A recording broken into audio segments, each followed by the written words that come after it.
3 പതിറ്റാണ്ടിലേറെയായി മലയാളിയെ ചിരിപ്പിക്കുകയും ചിന്തിപ്പിക്കുകയും ചെയ്ത നമ്മുടെ പ്രിയപ്പെട്ട കലചേച്ചിയും 19 വർഷമായി മലയാളികളുടെ മനസ്സിൽ ഇടം നേടി ഇപ്പോൾ പ്രൊഡ്യൂസറായിട്ട് മാറിയിട്ടുള്ള നമ്മുടെ പ്രിയപ്പെട്ട സൈജു ചേട്ടനുമാണ് ഇന്ന് എന്നോടൊപ്പം ചേരുന്നത്. സ്വാഗതം.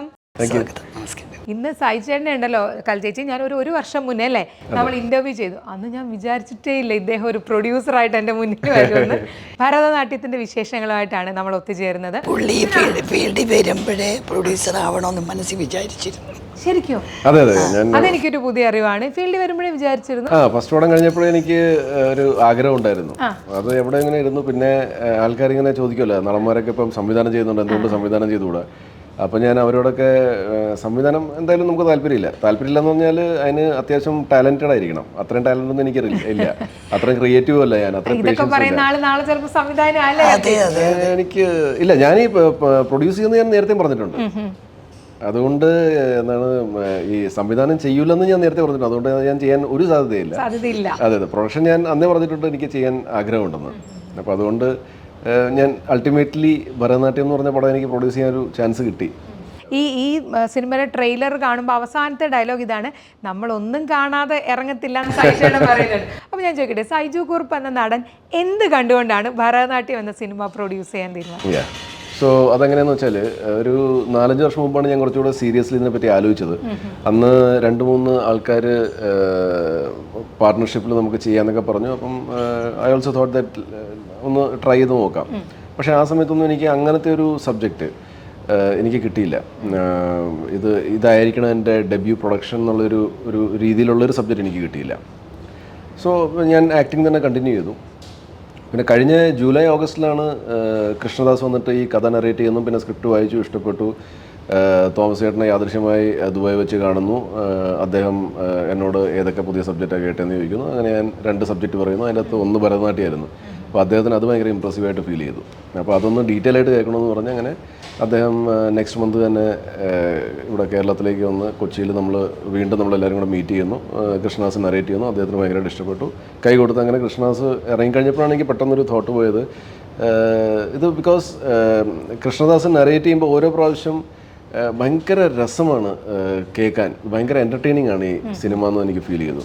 പിന്നെ ഞാൻ പെട്ടെന്ന് കാൽക്കുലേറ്റ് ചെയ്തപ്പോഴത്തേക്കും ഇത് നമ്മുടെ ബഡ്ജറ്റിൽ നിൽക്കാൻ സാധ്യതയുള്ളൊരു പടമാണ്. പക്ഷേ അതും കൂടെ നോക്കണമല്ലോ നമ്മൾ. Because when we are producer അതും കൂടെ നോക്കണം. അപ്പോൾ എനിക്കൊരു ഐഡിയ ഉണ്ട്. ഇപ്പം ഞാൻ ലീഡ് റോൾ ചെയ്യുന്നൊരു പടത്തിൻ്റെ ബഡ്ജറ്റ് സച്ച് ആൻഡ് സച്ച് ആയിരിക്കണം, അല്ലെങ്കിൽ ബ്രേക്ക് വരാൻ പ്രയാസമാവും. സോ ഇത് അങ്ങനത്തെ ഒരു ബഡ്ജറ്റിൻ്റെ ഉള്ളിൽ നിൽക്കുന്നൊരു സിനിമയാണെന്ന് എനിക്ക് മനസ്സിലായി. പിന്നെ ഉള്ളത് തോമസ് ചേട്ടൻ എന്നെ പാർട്ട്ണറായിട്ട് അക്സെപ്റ്റ് ചെയ്യുമെന്നുള്ളതാണ്. അദ്ദേഹത്തിൻ്റെ ഞാൻ ചോദിച്ചു. അദ്ദേഹം ഉടനെ സ്പോണ്ടേനിയസ്ലി അദ്ദേഹം പറഞ്ഞു അത് നല്ലൊരു ഐഡിയ ആണ്, so we will do it together എന്ന് പറഞ്ഞ് അങ്ങനെയാണ് നമ്മളിത് പ്രൊഡ്യൂസ് ചെയ്യാന്നുള്ളൊരു തീരുമാനത്തിലേക്ക് എത്തുന്നത്. കാരണം ഒരു സിനിമയ്ക്കില്ലേ ഏറ്റവും ആവശ്യമുള്ളത് നമുക്ക് വിശ്വസിക്കാവുന്ന അല്ലെങ്കിൽ കൂടെ നിൽക്കുന്ന ഉറപ്പുള്ളൊരു പ്രൊഡ്യൂസർ തന്നെയാണ്. ഇപ്പം കലചേച്ചിയിലേക്ക് വരുവാണെങ്കിൽ എനിക്ക് തോന്നുന്നു മലയാളികൾ അല്ലേ, ഇവരുടെ വീട്ടിൽ പേര് പോലെ തന്നെ മൊത്തത്തിൽ കലയാണ്. അപ്പം ചേച്ചി വളരെ ചൂസിയായിട്ടാണ് സിനിമകൾ എടുക്കുന്നത്. അപ്പം എന്താണ് ഭരതനാട്യത്തിൽ ചേച്ചിനെ എക്സൈറ്റ് ചെയ്തത്? അല്ല, അത് ഞാൻ പറഞ്ഞു എല്ലാവരോടും പറയുന്നത്, ഇതിൻ്റെ കഥയാണ് മെയിൻ. നല്ലൊരു സബ്ജക്റ്റ്, കഥയാണ് കഥയാണ് ഹീറോ. ഇതിലെല്ലാം നമുക്ക് ചെയ്യാനുണ്ട്. സാധാ ഒരു അമ്മയല്ല. അപ്പം അനിയൻ വിളിച്ച് എന്നെ കുറിപ്പ് വിളിച്ച് പറഞ്ഞു, ഇതുപോലെ ചേച്ചി കൃഷ്ണദാസ് വിളിക്കും, ചേച്ചി കഥയൊന്ന് കേട്ട് നോക്കൂ, ഓക്കെ ആണെങ്കിൽ സമ്മതിക്കുമെന്ന്. കൃഷ്ണദാസ് വിളിച്ചു, ഈ സബ്ജക്റ്റ് പറയുന്നു. കുറിപ്പ് പറഞ്ഞ പോലെ മനോഹരമായിട്ടാണ് ഇത് അവതരിപ്പിക്കുന്നത്. അപ്പം ഞാൻ കൃഷ്ണദാസിനോട് ഈ പറഞ്ഞതൊക്കെ ഉണ്ടാവുമോ? ഉറപ്പായിട്ട് ഞാൻ പറഞ്ഞത് ഫ്രെയിമിലുണ്ടാവും. അങ്ങനെയാണിത് ഞാൻ സമ്മതിക്കുന്നത്. ഞാൻ പിന്നെ എനിക്ക് മനസ്സിന് ഇഷ്ടപ്പെട്ടാൽ മാത്രമേ ഞാൻ ചെയ്യൂ. അതിന് 4 വർഷം ഞാൻ വെയിറ്റ് ചെയ്തു നല്ലൊരു സബ്ജക്റ്റിന് വേണ്ടി. സെറ്റിൽ വന്നപ്പോൾ ഈ പടം തുടക്കം മുതൽ തീരുന്നവരെ, ഷൂട്ടിംഗ് തീരുന്നവരെ പറഞ്ഞതുപോലെ തന്നെ ഉണ്ടായിരുന്നു. എല്ലാവർക്കും ചെയ്യാനുണ്ട്. എല്ലാവരും തുടക്കം മുതൽ ലാസ്റ്റ് വരെ ഉണ്ട്. ആരും നിരാശരാവില്ല. പടം കാണുന്നവരും നിരാശരാവില്ല. അത്ര നല്ല പെർഫെക്ഷനുള്ള ഒരു പടം. ഞാൻ കോൺഫിഡൻ്റ് ആയിരുന്നു. ഞാൻ മിക്കവാറും ആക്ടേഴ്സിനെയും ടെക്നീഷ്യൻസിനെയൊക്കെ ഞാൻ തന്നെയാണ് ആദ്യം ഡയറക്റ്റ് വിളിക്കുന്നത്. വെച്ചാൽ എല്ലാവരെയും നമുക്ക് പരിചയമുള്ള ആൾക്കാരാണ്. സോ എല്ലാവരുടെയും കോൺടാക്ട് നമ്പറും എൻ്റെ കയ്യിലുണ്ട്. ഞാൻ അവരെയൊക്കെ ഡയറക്റ്റ് വിളിച്ചിട്ട് I was very confident that ആരും കഥാപാത്രമോ കഥയോ ഇഷ്ടപ്പെടാണ്ട് വരില്ല. ആർക്കും അങ്ങനെ ഒരു അവസ്ഥ വരില്ല. എല്ലാവർക്കും ഇത് ഇഷ്ടപ്പെടും എന്നുള്ള ഭയങ്കരമായിട്ടുള്ളൊരു കോൺഫിഡൻസ് എനിക്കുണ്ടായിരുന്നു. അതുകൊണ്ട് തന്നെയാണ് ഞാൻ മുൻകൈ എടുത്തിട്ട് ഞാൻ എല്ലാവരെയും ആദ്യം വിളിച്ചത്. ഞാൻ ഇപ്പോൾ കലചേച്ചി പറഞ്ഞ പോലെ ഞാൻ വിളിച്ചിട്ട് പറഞ്ഞ് ഇഷ്ടപ്പെട്ടാൽ ചെയ്യുക എന്നുള്ളതേ ഉള്ളൂ.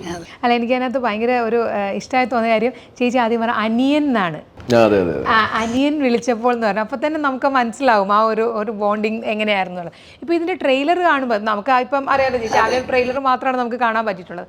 ട്രെയിലർ കാണുമ്പം എനിക്കൊരു പഴയ മോഹൻലാൽ സിനിമകളെയൊക്കെ അനുസരിച്ച്, കാരണം നല്ല കുടുംബമൊക്കെ ആയിട്ട്. ഇപ്പോഴത്തെ ഏറ്റവും വലിയ മലയാള സിനിമയിൽ എല്ലാവരും ഒരു പരാതി അമ്മ വേഷങ്ങളില്ല, അല്ലെങ്കിൽ അച്ഛന്മാരില്ല, അങ്ങനെ. ഇവിടെ എല്ലാവരും ഉണ്ട് അല്ലേ, ഒരു കുടുംബം ഫുള്ളുണ്ട്. അപ്പോൾ അങ്ങനെ ഒരു സിനിമ ശരിക്കും നമ്മളും പ്രതീക്ഷിക്കുന്നതാണ് സഹിച്ചേട്ടാ.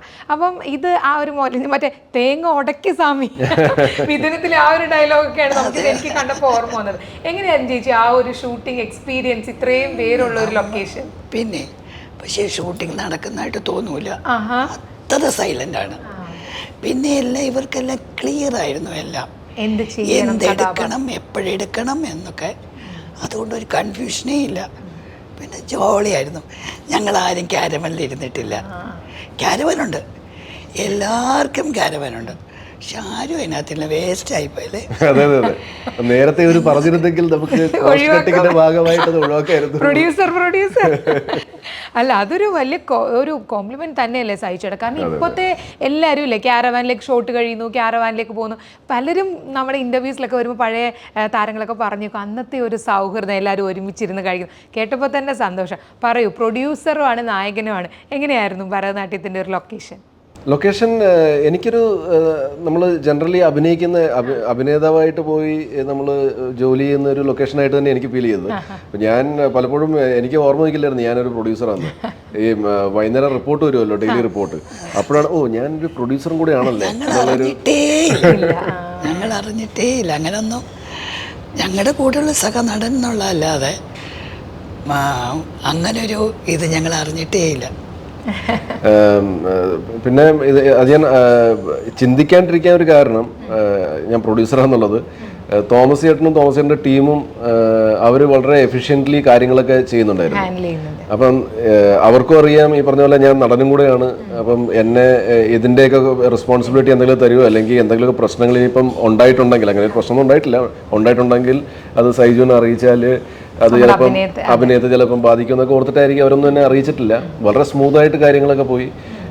ഇൻഫാക്ട് സ്മൂത്ത്നെസ് കൂടുതൽ കാരണം ഞങ്ങൾക്ക് നേരത്തെ തീർക്കാൻ പറ്റി. ആക്ച്വലി നമ്മൾ ചാർട്ട് ചെയ്തത് ദിവസത്തിനേക്കാളും ഒരു 6.5 ദിവസം മുമ്പേ നമുക്ക് തീർക്കാൻ പറ്റി. ഭയങ്കര കോർഡിനേറ്റഡ് ആയിരുന്നു തന്നെ, കാരണം സിനിമ എപ്പോഴും നീണ്ടു പോകുന്നതായിട്ടാണ് കേട്ടിട്ടുള്ളത്. അപ്പോൾ 6.5 ദിവസം മുന്നേ തീർത്തു എന്നൊരു ക്രെഡിറ്റും ഭരതനാട്യത്തിനുണ്ട്. ഞാൻ ചോദിക്കട്ടെ, ഈ പോസ്റ്റർ കാണുമ്പം സായി ചേട്ടനും മാത്രം മുകളിലേക്ക് നോക്കുകയും ബാക്കി എല്ലാവരും താഴോട്ട് നോക്കുകയാണ്. അതുപോലെ തന്നെ ഭരതനാട്യത്തിലെ രായ്ക്കും നായിലും 2 മുഖങ്ങളുണ്ട്. അത് കണ്ടുപിടിച്ചല്ലേ? കണ്ടുപിടിച്ചു. അതൊരു ഡയറക്ടേഴ്സ് ബ്രില്യൻസ് ആവാനാണ് സാധ്യത. എനിക്കിതിനായിട്ട് ആക്ച്വലി മനസ്സിലായിട്ടില്ല എന്തിനാണ് ആ മോഹൻ കൊടുത്തത്. ശരിക്കും ഞാനത് കാണുമ്പോഴേ തന്നെ ശ്രദ്ധിച്ചു. 2 മുഖങ്ങളുണ്ട്, 2 പേരും മുകളിലോട്ട് നോക്കി നിൽക്കുകയും ചെയ്യുന്നു. അതിന്റെ പിന്നിൽ എന്തെങ്കിലും പറയാൻ പറ്റുന്ന? അല്ല, ഒരു പക്ഷേ ചിലപ്പം നമ്മുടെ കുടുംബത്തിന്റെ ഏറ്റവും മൂത്ത ആൾക്കാരായ കലച്ചേച്ചിനെ സായിച്ചേട്ടനെ റെപ്രസെന്റ് ചെയ്യുന്നതാവാം, അങ്ങനെ ആവാം. എനിക്ക് അതിനെപ്പറ്റി വലിയൊരു ഐഡിയ ഇല്ല. പിന്നെ ഞാൻ വേറൊരു കാര്യം ശ്രദ്ധിച്ചത്, ഈ ഇപ്പം ഇംഗ്ലീഷിലാണെങ്കിൽ ടീയുടെ അടിയിലും ഇപ്പം മലയാളത്തിൽ നോക്കിയാൽ മേളിൽ രായുടെയും അടിയിൽ ഒരു വര കൊടുത്തിട്ടുണ്ട്. അപ്പൊ ഇതൊക്കെ എന്താണ്, അതോ ഇനിയിപ്പോ ഒരു ഡിസൈനിന് ഒരു ഭംഗി വരാൻ വേണ്ടിയിട്ടാണ് ഇവർ ചെയ്തെന്നുള്ളതൊന്നും വ്യക്തമല്ല. നമ്മളത് അതിലേക്ക് നോക്കുമ്പോൾ ആദ്യം കാണുന്ന 2 മുഖങ്ങളാണ്. അതെ അതെ അതെ, ശരിയാ. അല്ല,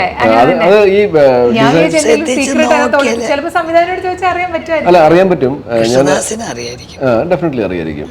ഈ ഭരതനാട്യം എന്നുള്ള ഈ ഫോണ്ടും ഈ ഡിസൈനും ആദ്യമായിട്ട് നമുക്ക് അയച്ചു തന്നപ്പം ആക്ച്വലി ഇത് ശ്രദ്ധയിൽപ്പെട്ടില്ല ഈ മുഖങ്ങൾ. ഇല്ലില്ല, ആ വര ശ്രദ്ധിച്ചു, പക്ഷെ മുഖങ്ങൾ അങ്ങനെ നമ്മൾ പെട്ടെന്ന് ഒറ്റയടിക്കുക. ഇപ്പൊ നമുക്ക് അറിയാവുന്നതുകൊണ്ട് നമ്മളത് പെട്ടെന്ന് നോക്കിയാലും നമുക്കത്. ഞാൻ ആദ്യം ശ്രദ്ധിച്ചത് അതാണ്, ആ ഈ ഇന്റർവ്യൂവിന് വരുന്നതിന് മുന്നേ നോക്കുമ്പോ തന്നെ. അപ്പൊ ഞാൻ വിചാരിച്ചു അപ്പോഴേ സഹിച്ചേട്ടൻ വിളിക്കണം എന്താ രഹസ്യം എന്നുള്ളത്.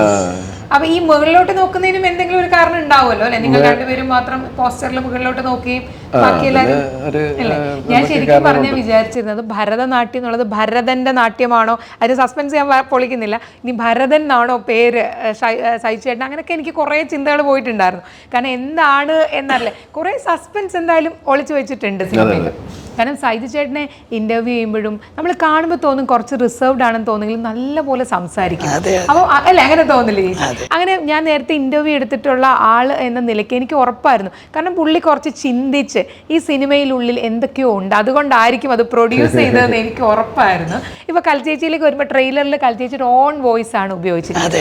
വളരെ കുറച്ച് സിനിമകളിൽ മാത്രമേ ഈ ചേച്ചിയുടെ വോയിസ് അവളുടെ അറിയോ, പിന്നെ ചെറുകുടിഞ്ഞ കിനാവ്, പിന്നെ ഇതാന്ന് തോന്നുന്നു, ഈ മൂന്നെണ്ണത്തില് ചേച്ചിയുടെ ശബ്ദം. അപ്പം ഇത് ഇപ്പം സംവിധായകൻ കഥ പറയുന്നു, അപ്പൊ ചേച്ചിയുടെ ശബ്ദം വേണം എന്ന് പറയുകയായിരുന്നോ അതോ?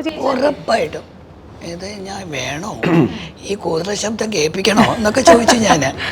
അപ്പൊ കൃഷ്ണദാസ് പറഞ്ഞു, ചേച്ചി ഞങ്ങളുടെ അമ്മയ്ക്കൊക്കെ ഇങ്ങനെ ശബ്ദമാണെങ്കിൽ ഞങ്ങൾ എന്ത് ചെയ്യും? ഉറപ്പായിട്ട് വേണം, ചേച്ചി തന്നെ സംസാരിക്കണം എന്ന് പറഞ്ഞ് എന്നെ കൊണ്ട് സംസാരിപ്പിക്കുകയായിരുന്നു. ചിലപ്പോൾ നമ്മൾ AC ഒക്കെ വരുമ്പോൾ എൻ്റെ ശബ്ദം മൊത്തം അടയ്ക്കും.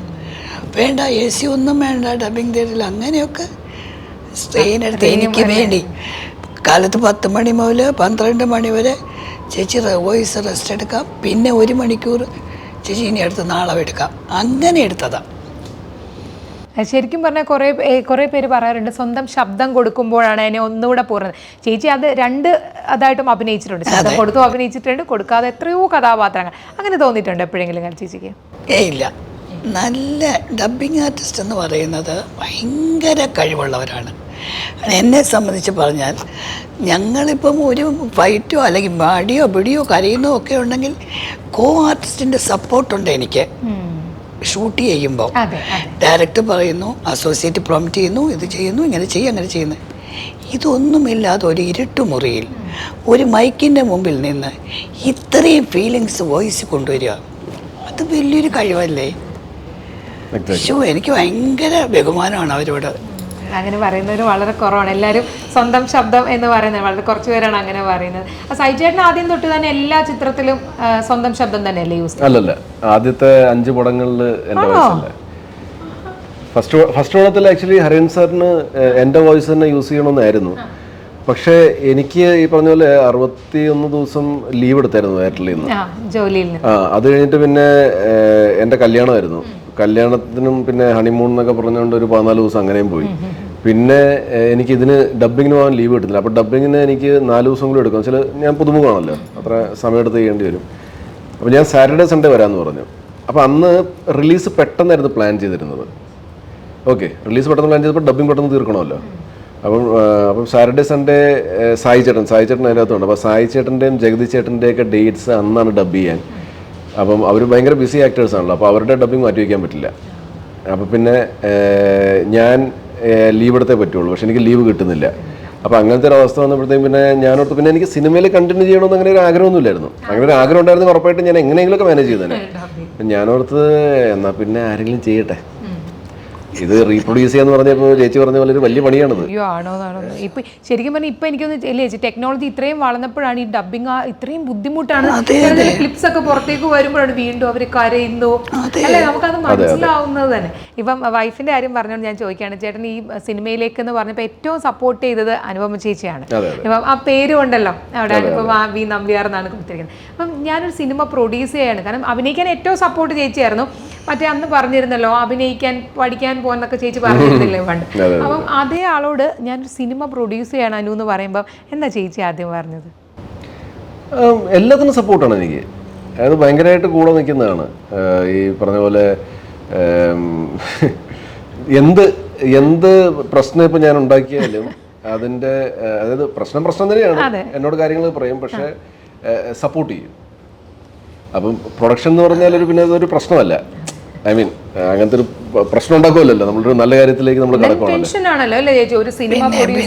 അല്ല, ആ ഒരു ടെൻഷൻ ഡെഫിനറ്റ്ലി അനുവിനും കാണുമായിരിക്കും. പക്ഷേ ഈ പറഞ്ഞ പോലെ അങ്ങനെ ഇപ്പം എൻ്റെ അച്ഛൻ പറഞ്ഞു തന്നിട്ടുണ്ട്, നമ്മുടെ കയ്യിൽ 100 രൂപ ഉണ്ടെങ്കിൽ 10 രൂപ ചിലവാക്കാം. നീ 20 രൂപ ഉണ്ടായിട്ട് 10 രൂപ ചിലവാക്കാൻ നോക്കല്ലെന്ന് പറഞ്ഞിട്ടുണ്ട്.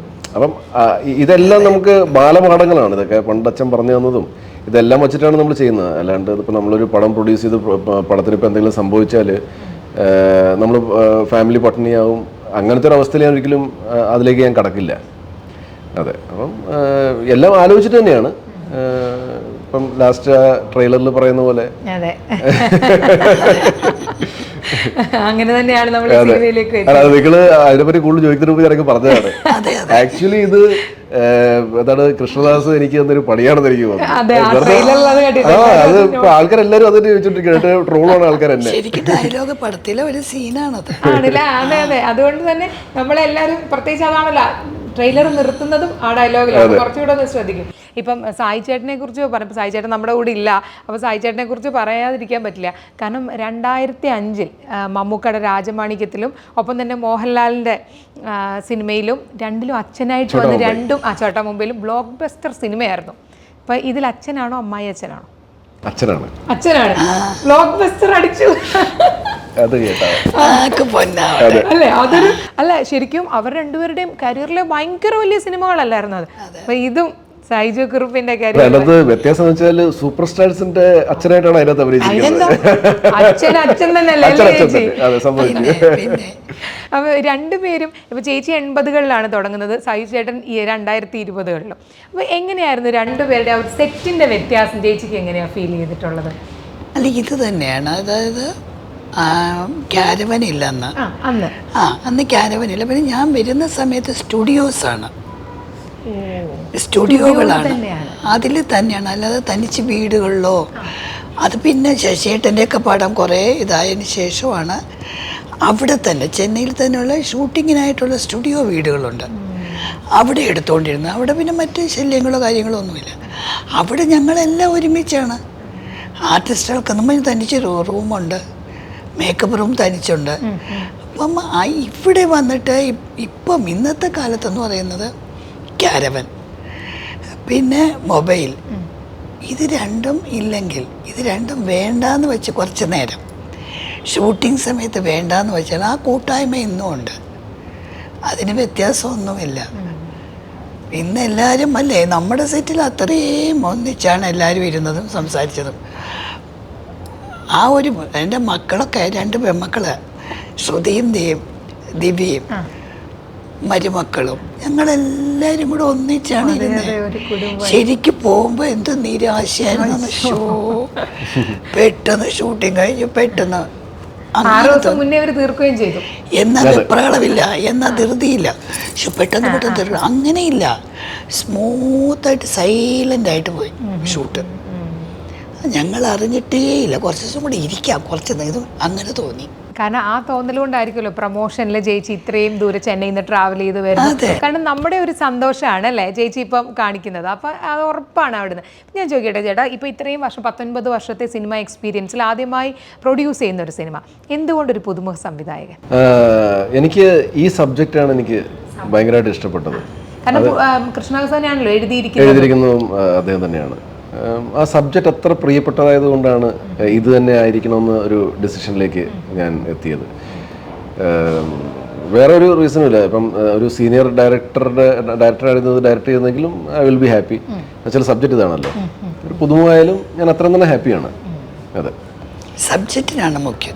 ആദ്യം തൊട്ടേ ചേച്ചി അത് പറയുന്നത് നമുക്ക് കേൾക്കുന്നതോറും അതിന്റെ എക്സൈറ്റ്മെന്റ് കൂടുകയാണ്. അല്ല, ഇത് നമ്മൾ അപ്രോച്ച് ചെയ്തിരിക്കുന്ന ആർട്ടിസ്റ്റുകൾ അല്ലെങ്കിൽ ടെക്നീഷ്യൻസ്, ഈ മാറിപ്പോയ ആർട്ടിസ്റ്റ് ഉണ്ട്, ചില ടെക്നീഷ്യൻസ് മാറിയിട്ടുണ്ട്. ഇതൊക്കെ അവർക്ക് ഡേറ്റിന്റെ പ്രശ്നം കാരണമാണ്. ആർക്ക് സബ്ജക്റ്റ് ഇഷ്ടമല്ലാത്തത് കൊണ്ട് പിന്മാറിയ ആരുമില്ല. എല്ലാവർക്കും സബ്ജക്റ്റിൽ ഭയങ്കര വിശ്വാസവും അവരവർക്ക് കൊടുത്ത ക്യാരക്ടേഴ്സിൽ ഭയങ്കര വിശ്വാസമൊക്കെ ഉണ്ടായിരുന്നു. ഇൻഫാക്ട് ഡേറ്റ് ഇല്ലാത്ത ഒരു ആക്ടർ കൃഷ്ണദാസിൻ്റെ ഒക്കെ പറഞ്ഞെന്നാണ് പറയണത്, ഞാൻ പ്രാർത്ഥിക്കും കേട്ടോ ഈ പടം പോസ്റ്റ്പോണ്ട് ആകാൻ വേണ്ടി ഷൂട്ടിങ്, ചില അദ്ദേഹത്തിനൂടെ ഭാഗമാകാൻ വേണ്ടിയിട്ട്. അപ്പോൾ അത് കേൾക്കുമ്പോൾ നമുക്ക് ഭയങ്കര സന്തോഷമാണ്. And I feel proud that okay നമ്മൾ നല്ലൊരു പ്രൊഡക്റ്റുമായിട്ടാണ് ഇനിയിപ്പോൾ വരാൻ പോകുന്നത്. അതെ അതെ, ഇപ്പോൾ സൈജു ചേട്ടനെ ഞാൻ കുറച്ച് ബുദ്ധിമാനായ നടന്ന് വിശേഷിപ്പിക്കും. കാരണം നല്ല നല്ല കഥാപാത്രങ്ങൾ തിരഞ്ഞെടുക്കുന്നല്ലോ. അപ്പോൾ ഉറപ്പായിട്ടും ഭരതനാട്യത്തിൻ്റെ സബ്ജക്റ്റ് അത്രയും ചേട്ടനെ ഇമ്പ്രസ് ചെയ്തു എന്ന് പറയുമ്പം നമുക്ക് ഊഹിക്കാവുന്നതേ ഉള്ളൂ. ഇപ്പോൾ പറഞ്ഞല്ലോ ഇത്രയും കഥാപാത്രങ്ങളുണ്ട്. ഇപ്പോൾ നമ്മളിപ്പോൾ മലയാള സിനിമയിൽ കഥാപാത്രങ്ങൾ കുറയുന്നു എന്ന് പറയുമ്പം ഇത്രയും കഥാപാത്രങ്ങളുടെ ഒരു തിരഞ്ഞെടുപ്പ് എങ്ങനെയായിരുന്നു? കഥാപാത്രങ്ങൾ തിരഞ്ഞെടുപ്പ് വെച്ചാൽ ഞാനൊന്ന് റിപ്പീറ്റേഷൻ, അത് എന്റെ കഥാപാത്രങ്ങളുടെ കാര്യമല്ലേ പറയുന്നത്? അല്ലല്ല, ഈ ചുറ്റുമുള്ള, അതായത് ഇപ്പൊ പ്രൊഡ്യൂസറും കൂടെ ഇപ്പൊ ചേട്ടൻ തന്നെ പറഞ്ഞു ആദ്യം തന്നെ എല്ലാവരെയും ഡയറക്റ്റ് വിളിക്കുകയായിരുന്നു. അപ്പൊ നമ്മുടെ മനസ്സിൽ ഈ കഥ കേൾക്കുമ്പോൾ തന്നെ ഇന്നവരുണ്ടായിരുന്നു. ഓരോരുത്തരെയും പ്ലേസ് ചെയ്തത് എങ്ങനെയാണ്? ഞാൻ പ്ലേസ് ചെയ്തത് കൃഷ്ണദാസ് ഒരു ലിസ്റ്റ് ഉണ്ടാക്കിയിരുന്നു. അവൻ ഓൾറെഡി ഉണ്ടാക്കിയിരുന്നതാണ്. അച്ഛൻ്റെ ക്യാരക്ടർ ഇദ്ദേഹം, അമ്മയുടെ ക്യാരക്ടർ ഇദ്ദേഹം എന്നൊക്കെ പറഞ്ഞുകൊണ്ട് എഴുതിയിരുന്നു. അപ്പോൾ എല്ലാത്തിനും ഓപ്ഷൻസ് ഉണ്ടായിരുന്നു. 2-3 ഓപ്ഷൻസ് ഓരോ ക്യാരക്ടേഴ്സിനും ഉണ്ടായിരുന്നു. 2 ക്യാരക്ടറിനാണ് ഓപ്ഷൻസ് ഇല്ലാത്തത്. ഒരു പേരേ ഉണ്ടായിരുന്നുള്ളൂ. ഒന്ന് അമ്മയുടെ ക്യാരക്ടർ കലച്ചേച്ചിയുടെ, രണ്ടാമത്തത് മൂത്ത അളിയൻ നന്ദു പൊതുവാൾ. ഓക്കെ, ഇവിടെ എൻ്റെനും ഓപ്ഷൻ ഇല്ലായിരുന്നു കേട്ടോ. അവൻ്റെ മനസ്സിൽ നേരത്തെ കാണുമായിരിക്കും, ഞാൻ പിന്നെ കമ്മിറ്റ് ചെയ്തതിന് ശേഷം എൻ്റെ ഓപ്ഷൻ പറഞ്ഞില്ല. അപ്പോൾ നമ്മൾ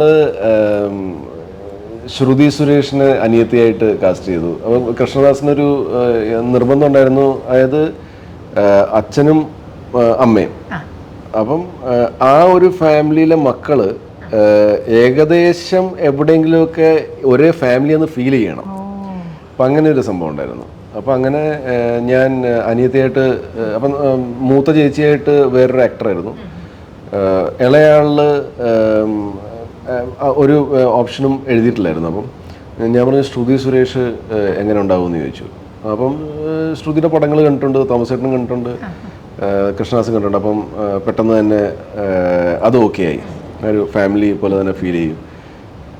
അപ്പം ചേച്ചിയുടെ ക്യാരക്ടറിൽ ഒരു ആക്ടർ മാറി, രണ്ടാമത്തെ ആക്ടറുടെ പറഞ്ഞു അവരുടെയും ഡേറ്റ് ഇഷ്യൂസ്, മൂന്നാമത്തെ ആളുടെ പറഞ്ഞു. അങ്ങനെ 4 പേരെ കണ്ട് നമ്മൾ അപ്രോച്ച് ചെയ്തായിരുന്നു. അപ്പം നാലാമത്തെ ആൾ മാറുന്നത് പിറ്റേ ദിവസം ഷൂട്ടുള്ളപ്പോഴാണ്. അതായത് ഇന്ന് രാത്രിയാണ് അവർ കാണില്ലെന്ന് പറയുന്നത്. പിറ്റേ ദിവസം രാവിലെ ഒരു 10-10:30 നമുക്ക് ആ ക്യാരക്ടർ ഏത് ആക്ടറാണ് ചെയ്യേണ്ടത് അവർ വേണം വെച്ചാൽ അവരില്ലെങ്കിൽ ഷൂട്ടിംഗ് നടക്കില്ല. അങ്ങനത്തെ ഒരു അവസ്ഥയായിരുന്നു. അപ്പോൾ തലപോഞ്ഞു തുടങ്ങി. അങ്ങനെ ഇരിക്കുമ്പോഴാണ് ദാസൻ പറയുന്നത് ദിവ്യ എന്നായിരുന്നു പറഞ്ഞ ആക്ടറല്ലേ. അപ്പം അത് സൈചേട്ടന്റെ പേരാണോ ദിവ്യ? അല്ലല്ല, എൻ്റെ ചേച്ചിയാണ്. അതെ, നമ്മൾ ആക്ച്വലി ഒരു ജനറലി ഫോളോ ചെയ്യുന്ന ഒരു രീതിയല്ല ഈ സിനിമയിൽ ഫോളോ ചെയ്തിരിക്കുന്നത്. അതായത് ഒരു നായകനൊരു നായിക, അപ്പം നായകന്റെ ഓപ്പോസിറ്റ് ആരാണ്, ഒന്നിലെ ഗേൾഫ്രണ്ട് അല്ലെങ്കിൽ ഭാര്യയാണെങ്കിൽ അതിനെ നമ്മൾ നായിക എന്ന് വിളിക്കുന്നു. അങ്ങനെയല്ലേ. ഇപ്പം ദിവ്യ നായികയാണ് ആക്ച്വലി, പക്ഷെ എൻ്റെ പേരല്ല, എൻ്റെ പെങ്ങളാണ്. ശ്രുതി നായികയാണ്, കലച്ചേച്ചി നായികയാണ്, സായി ചേട്ടൻ ഹീറോ ആണ് ആക്ച്വലി. അണ്ടർസ്റ്റാൻഡ്? എല്ലാവർക്കും തുല്യ പ്രാധാന്യമാണ്. ഇത് നമ്മൾ പല ഇന്റർവ്യൂസിലും ഇപ്പം ഞാനും ഒക്കെ പറഞ്ഞിട്ടുണ്ട്. പക്ഷേ ഈ സിനിമ കാണുമ്പോൾ പർട്ടിക്കുലർലി നിങ്ങൾ നോക്കിയോ, ഈ പറഞ്ഞ കാര്യങ്ങളൊക്കെ സത്യമാണ്. അപ്പം ഞാൻ പറഞ്ഞത് കറക്റ്റ് തന്നെയല്ലേ കൽജിച്ചു? കാരണം 90കളിലെ സിനിമയിൽ എല്ലാവർക്കും പ്രാധാന്യമുണ്ട്. പിന്നെ ഇങ്ങോട്ടേക്കൂടി വരുമ്പോഴാണ് അത്രയും 1-2 കഥാപാത്രങ്ങളിലേക്ക് ഒതുങ്ങുന്നത്. അപ്പോൾ ഇത് മലയാളികൾ എപ്പോഴും ഇങ്ങനത്തെ സിനിമകളെയാണ് നമ്മളെപ്പോഴും സ്നേഹിക്കുകയും കാത്തിരിക്കുകയും. അല്ല, ഇനി ഇത് വരുമ്പം നമുക്ക് എല്ലാവരും ഞങ്ങൾ പറയുന്നില്ല ഞങ്ങൾക്ക് ഇഷ്ടമായെന്ന്, ഇതുപോലെ എല്ലാവർക്കും ഇഷ്ടമാവും. ഇത് പ്രതീക്ഷിക്കുന്നുണ്ട് അല്ലേ, ജനങ്ങൾ ഇത് പ്രതീക്ഷിക്കുന്നുണ്ട്. തീർച്ചയായിട്ടും ഇത് വിജയിക്കും. ഇപ്പം നിങ്ങൾ മെയിൻ എന്ന് പറഞ്ഞാൽ അച്ഛൻ, അമ്മ, മകൻ എന്ന് പറയുന്നു. ഈ നിങ്ങൾ 3 പേരിലും ഒരു കോമൺ ഫാക്ടർ ഉള്ളതെന്ന് വെച്ചാൽ ചേച്ചി നായികയായിട്ട് വരുന്നു, സായി ചേട്ടൻ നായകനായിരുന്നു, സായി ചേട്ടൻ നായകനായിട്ടാണ് തുടങ്ങുന്നത്. പിന്നെ ഇപ്പം നിങ്ങൾ 2 പേരും ആണെങ്കിൽ വില്ലൻ വേഷത്തിലേക്ക് മാറുന്നു. പിന്നെ എല്ലാവരും ക്യാരക്ടർ റോളുകൾ ചെയ്യുന്നു അല്ലേ, നായികയായിട്ട് വന്ന ചേച്ചി. അപ്പോൾ 3 പേർക്കും അതൊരു കോമൺ ഫാക്ടറാണ്. കഥാപാത്രങ്ങളെയാണ് എനിക്ക് തോന്നുന്നു നിങ്ങൾ സ്നേഹിക്കുന്നത്. അല്ലാതെ ഇപ്പം ഞാനൊരു നായകനാണ് സായിച്ചോണ്ട് അതുകൊണ്ട് എല്ലാം ഞാൻ നായകൻ ചെയ്യും എന്നുള്ള വാശിയില്ല. അതുപോലെ തന്നെ ശരിക്കും ഒരു അഭിനേതാവിന് വേണ്ടത് അത് തന്നെയല്ലേ? എല്ലാവരും അവരുടെ ജോലിയെ ആണ് നമ്മൾ സ്നേഹിക്കേണ്ടത്, നമ്മുടെ പദവിയല്ല ആക്ച്വലി. അപ്പം എല്ലാവരും അങ്ങനെയാണ് ചെയ്യേണ്ടത്.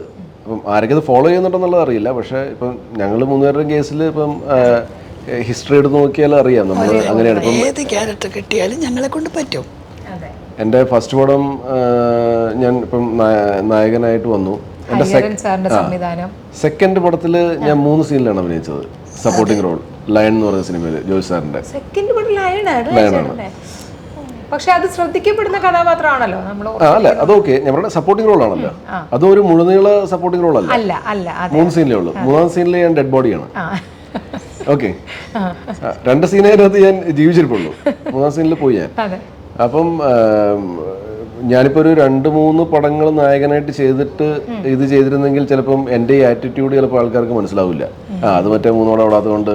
ശരിക്കും അന്നിപ്പോൾ ഇത് പറഞ്ഞുകൊണ്ട് ഞാൻ ചോദിക്കുകയാണ്, അന്ന് ആ ജോഷി സാറിൻ്റെ സിനിമയാണ്, ആ സിനിമയിലേക്ക് വിളിക്കുമ്പം എന്തുകൊണ്ടാണ്? കാരണം ആദ്യത്തെ സിനിമയിൽ നായകൻ ഹരിഹരൻ സാർ ഇൻട്രൊഡ്യൂസ് ചെയ്യുന്ന ആൾ, നിറയെ പാട്ടുകളൊക്കെ ഉള്ളൊരു സിനിമ. അപ്പം എന്തുകൊണ്ടാണ് എന്നിട്ടും ഇത് ചെയ്യാം എന്ന് തീരുമാനിച്ചതെന്ന്? പൊന്നി, ഞാൻ സിനിമയിൽ വരണമെന്ന് ആഗ്രഹിച്ചിട്ടില്ല, സിനിമയിൽ നായകനാണെന്ന് ആഗ്രഹിച്ചിട്ടില്ല. സിനിമയിൽ നായകനായിട്ട് വന്നു. അപ്പം അത് തന്നെ ഒരു വലിയ ബോണസാണ്. ഓക്കെ, പിന്നെ ഞാൻ എന്തിനാണ് ആഗ്രഹിക്കുന്നത്, ഞാൻ ഏതാണ് ഇത് തന്നെ അത് തന്നെ കണ്ടിന്യൂ ചെയ്യണമെന്ന്.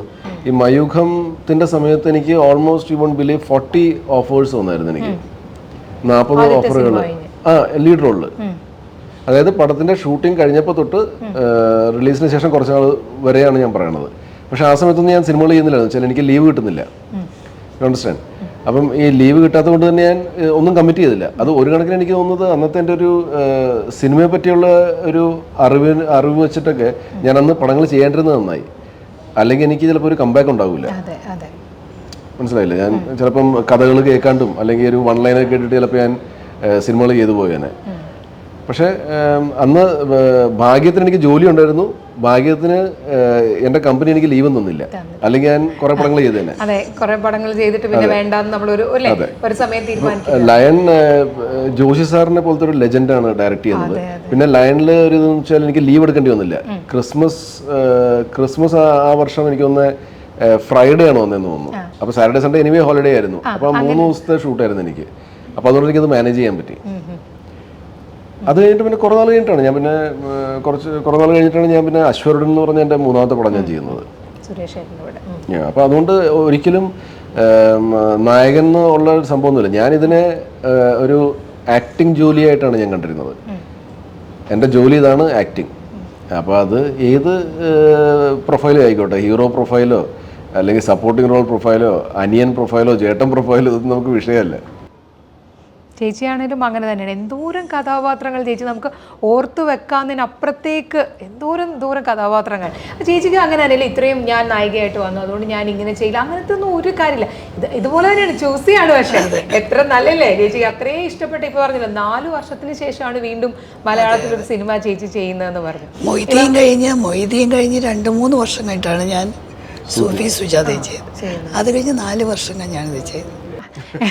ഇതിനിടയ്ക്ക് ഒരു തമാശ വെച്ചിട്ട്, ഞാൻ സൈച്ചേട്ടനെ നേരത്തെ ഇൻ്റർവ്യൂ ചെയ്യുന്ന സമയത്ത് സൈച്ചേട്ടൻ പറയും, ഞാനങ്ങനെ ഭയങ്കരമായിട്ട് സ്പെൻഡ് ത്രഫ്റ്റ് ഒന്നും അല്ല, യാത്ര പോയാൽ മടിച്ച് ഭാര്യയും പിള്ളേരെയും കൊണ്ട് യാത്ര പോയിട്ട് മടിച്ച് ഹോട്ടലിൽ ഇരിക്കുന്ന ആളല്ലേ, ഞാൻ നടക്കുന്നത് ഇഷ്ടമില്ലാന്ന്. അപ്പം അങ്ങനെയുള്ള ഞാനിങ്ങനെ വിചാരിക്കും ഒന്ന് പ്രൊഡ്യൂസ് ചെയ്തോ, അപ്പോൾ സ്പെൻഡ് ത്രഫ്റ്റ് അല്ലാന്ന് തോന്നുന്നു. പക്ഷെ സിനിമയിലേക്ക് ആൾ ഇൻവെസ്റ്റ് ചെയ്തു എന്നുള്ളതൊരു വലിയ കാര്യമായിരുന്നു. അപ്പോൾ അത് ഭയങ്കര സന്തോഷം തോന്നി എനിക്ക്, അങ്ങനെ ഒരാൾ. അല്ല, അന്ന് പുന്നി ഞാൻ പറഞ്ഞതെന്ന് വെച്ചാൽ, ഞാനിപ്പം ഈ ഗാഡ്ജറ്റ്സ്, മൊബൈലായിക്കോട്ടെ, വാച്ച് ആയിക്കോട്ടെ, വോട്ടെവർ, അതുകൊണ്ട് വില കൂടിയ ഷൂസോ അല്ലെങ്കിൽ വില കൂടിയ വണ്ടികളോ ഇതിൽ എനിക്ക് ചിലവാക്കാൻ വലിയ താല്പര്യമില്ലെന്ന് പറഞ്ഞത്. ഞാൻ ഒരു പ്രീമിയം വണ്ടി മേടിച്ചതിൻ്റെ കാരണം എൻ്റെ അച്ഛൻ ആക്സിഡൻറ്റിലാണ് മരിച്ചത്. അതുകൊണ്ടാണ് ഞാൻ കുറച്ചുകൂടെ സേഫറായിട്ട്, എന്ന് വെച്ചാൽ എനിക്ക് ഒരുപാട് ട്രാവലിംഗ് ഉണ്ടല്ലോ, അപ്പോൾ ഞാൻ കുറച്ചുകൂടെ സേഫ് ആകാൻ വേണ്ടിയിട്ടാണ് ഞാൻ അങ്ങനത്തെ ഒരു വണ്ടി മേടിച്ചത്. അല്ലെങ്കിൽ അങ്ങനത്തെ ഒരു വണ്ടി മേടിക്കേണ്ട ആവശ്യമില്ല എനിക്ക്. ഞാനൊരു 15 ലക്ഷം രൂപയുടെ അല്ലെങ്കിൽ 10 ലക്ഷം രൂപയുടെ വണ്ടിയിൽ ഞാൻ ഹാപ്പിയാണ്. പിന്നെ ഗാഡ്ജറ്റ്സ് ഇപ്പം നമ്മുടെ ചില സുഹൃത്തുക്കളൊക്കെ നമുക്ക് ഗിഫ്റ്റ് തരാറുണ്ട്. നമുക്ക് വളരെ അടുത്ത് പരിചയമുള്ള ആൾക്കാരും അല്ലെങ്കിൽ നല്ല നല്ല ഫ്രണ്ട്സും ഒക്കെ. അപ്പം അങ്ങനെ കിട്ടുന്നതാണ്. ഇപ്പം എൻ്റെ കയ്യിൽ എന്തെങ്കിലും ഒരു ഗാഡ്ജറ്റ്സ് ഭയങ്കര കോസ്റ്റ്ലി ആയിട്ട് കണ്ടിട്ടുണ്ടെങ്കിൽ ഞാനത് ഒരിക്കലും മേടിച്ചതല്ല. ഇതൊക്കെ എനിക്ക് ആരെങ്കിലും തന്നതാണ്. ഇപ്പോൾ ചേച്ചിയോട് ചോദിക്കട്ടെ, നിങ്ങളുടെ അടുത്ത തലമുറ സിനിമയിലേക്ക് വരികയാണ് അല്ലേ? ശ്രീമോളും കുഞ്ഞാറ്റയും ഒക്കെ സിനിമയിലേക്ക് വരാൻ എന്താണ്, എന്താ ചേച്ചി? മോനും വരുന്നു. അപ്പോൾ എല്ലാവരും ആയല്ലോ, 3 പേരുടെ മക്കള്. അപ്പം എന്താണ് ചേച്ചി ഒരു ഇത്രയും വർഷം സിനിമയിൽ നിന്നൊരാളെന്നില്ല എന്താ കുട്ടികൾക്ക് കൊടുക്കുന്നൊരു ഉപദേശം? എന്താ? ഇതിനെ ഇഷ്ടപ്പെട്ടാൽ ഇഷ്ടപ്പെട്ട് തന്നെ അതിനു വേണ്ടി ക്ഷമയോടിരിക്കുക, വെയിറ്റ് ചെയ്തിരിക്കുക. പിന്നെ സിറ്റികളിൽ പോയി ബഹളം ഉണ്ടാക്കാതിരിക്കുക. നമ്മൾ വർക്കിന് പോയാൽ ഇത് സമ്മതിച്ചല്ലേ ഈ പടത്തിന് വരുന്നത്, അതിന് ഇത്ര നമ്മൾ റെമോണ്ടേഷൻ പറഞ്ഞ് എല്ലാം ഓക്കെ ആക്കി ചെന്ന് കഴിയുമ്പോൾ പിന്നെ അവിടെ കിടന്ന് പ്രശ്നം ഉണ്ടാക്കരുത്. നീ ഇതിന് താല്പര്യപ്പെട്ട് വന്നാൽ അത് ചെയ്യുക, ചെയ്തിട്ട് മര്യാദയ്ക്ക് നല്ല പേരോടെ വീട്ടിൽ വരിക, അത്രയേ ഉള്ളൂ. അതായത് 3 പേര് ഫോളോ ചെയ്ത കാര്യം തന്നെ. നമുക്ക് ഇപ്പം കാൽച്ചേച്ചിയെ കുറിച്ചോ ഋഷിയെ പൊടിച്ചേച്ചിയെ കുറിച്ചോ ഒന്നും ഒരു പരാതി ഇന്ന് വരെ എത്രയോ വർഷമായിട്ട് നിൽക്കുന്ന ഷൂട്ടിങ്ങിന് legends. പുറപ്പെടുമ്പോൾ ചെരിപ്പിടുന്ന സമയമേ എടുക്കാവുള്ളൂ എന്ന് എൻ്റെ അച്ഛൻ പറഞ്ഞിട്ടുള്ളത്. അത് റെഡി ആയിട്ടിരിക്കുക, വണ്ടി വന്നാൽ ചെരിപ്പിടുന്ന സമയം കറക്റ്റ്. അത്രേ എടുക്കാവൂ. ഞാൻ അത് ഭയങ്കരമായിട്ട് ഫോളോ ചെയ്യുന്ന ആളാണ്.